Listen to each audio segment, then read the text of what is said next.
அனைவருக்கும் வணக்கம். நான் உங்கள் டாக்டர் ரிஜிதன் பாண்டியன் ஹோமியோபதியிலிருந்து. பெண்களுக்கு இந்த மாதவிடாய் நேரத்தில் ஒரு அதிகப்படியான வலி இருக்கும். இது ஒரு நார்மலான விஷயம் கூட நம்ம பார்க்கலாம். ஆனால் மாதவிடாய் காலம் இல்லாத நேரத்திலும் சில பேருக்கு அடிவயிற்று வலி ரொம்ப பயங்கரமாக இருக்கும், தாங்க முடியாத அளவு கூட இருக்கும். இதை போய் ஸ்கேன் பண்ணி பார்த்தோம் அப்படின்னா உங்கள் கருப்பையில் கட்டி இருக்குது அப்படின்னு கூட சொல்லலாம். அதற்கு பேர் சாக்லேட் சிஸ்ட் அப்படின்னு கூட அதை சொல்லலாம். அதை பற்றி அந்த வீடியோ கிளிப்பில் நம்ம பார்க்க போகிறோம். இந்த சாக்லேட் சிஸ்ட் அப்படின்னா என்னன்னு பார்த்துட்டோம்னா, நம்ம கருப்பையில் ஒரு உருண்டை வடிவத்தில் இருக்கலாம் தான் நான் சொல்கிறேன். ஒரு உருண்டையாக ஒரு கருப்பு க்ளூ, ஒரு பசை மாதிரி ஒரு திரவம் இருக்கும். இதை சாக்லேட் நிறத்தில் இருக்கிறதுனால இதை சாக்லேட் சிஸ்ட் அப்படின்னு சொல்லிட்டு இது சொல்கிறாங்க. இது வர்றதுக்கு காரணம் என்னன்னு பார்த்துட்டோம்னா எண்டோமெட்ரியோசிஸ். அதாவது எண்டோமெட்ரியம்னா ஃபர்ஸ்ட் நான் தெரிஞ்சுக்குவோம். நம்மளுடைய கருப்பையுடைய இன்னர் லைனிங், உட்புற சுவர் எண்டோமெட்ரியம் சொல்லுவோம்.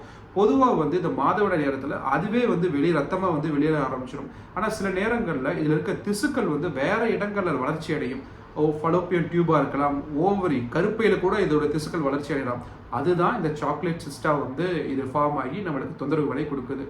இது வர்றதுக்கு முக்கிய காரணம் பார்த்துட்டோம்னா ஹார்மோனல் இம்பேலன்சஸ். அதாவது முறையாக ஹார்மோன் சுரக்காமல் இருக்கிறது, சில பேருக்கு அதிகப்படியான ஹார்மோன் சுரக்கிறது, அதிகமாக மன அழுத்தம் இருக்கிறவங்க, துரித உணவுகள் அதிகமாக எடுத்துக்கிறவங்க, உடற்பயிற்சியை செய்யாமல் இருக்கிறவங்க, அசை உணவுகள் ரொம்ப அதிகமாக எடுத்துக்கிறவங்க, ஜெனட்டிக்ஸ் மரபணு மூலியமாகவும் வர்றதுக்கு இதுக்கு வாய்ப்புகள் இருக்குது.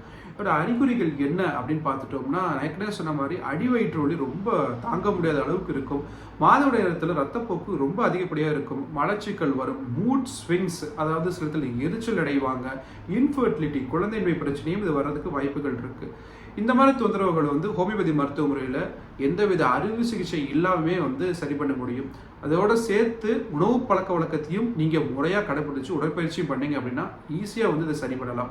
இதற்கு தற்காலிகமாக ஏதாவது ஒரு மருந்து எடுத்துக்கலாம் அப்படின்னா எபிஸ் மெல்லிஃபிகா 30 3 வெளியும் 4 நாள் உணவுகள் சாப்பிட்றதுக்கு முன்னாடி தொடர்ந்து எடுங்க. மருத்துவரின் பரிந்துரைக்கு ஏற்ற மாதிரி எடுங்க. தேவைப்படுறவங்களுக்கு இந்த குறிப்பை நீங்கள் பகிருங்க. உங்களுக்கு சந்தேகம் இருந்துச்சு அப்படின்னா எங்களுக்கு தொடர்பு கட்டி கேளுங்க, இல்லை கமெண்ட்டில் கேளுங்க. நெக்ஸ்ட் ஒரு குறிப்பில் வேறு ஏதாவது தொந்தரவுகள் விஷயங்களை பற்றி நம்ம தொடர்ந்து பார்ப்போம். நன்றி.